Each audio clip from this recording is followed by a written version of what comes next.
Police ఎక్కడ కల్తీ జరిగిందని నిలదీసిన రైతుని అదే కల్తీ మందు నోట్లో కల్తీ పాలకు 60 మంది పసి ప్రాణాలు గాల్లో కలిసినప్పుడు అయ్యా ఇది పరిస్థితి అని మొరపెట్టుకున్న తల్లిదండ్రులను ఓదార్చినప్పుడు నో పోలీస్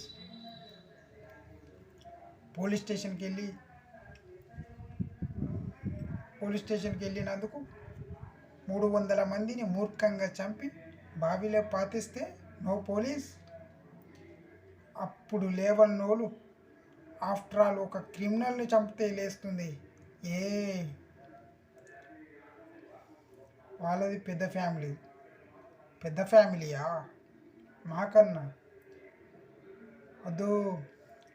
ఫ్యామిలీ చరిత్రల గురించి మాట్లాడొద్దు ఎస్పీ. చరిత్ర అంటే మాది. చరిత్ర సృష్టించాలన్న మేమే, దాన్ని తిరగ రాయాలన్న మేమే. వాళ్ళెంత బ్లడీ ఫూల్స్, బురద జాతి.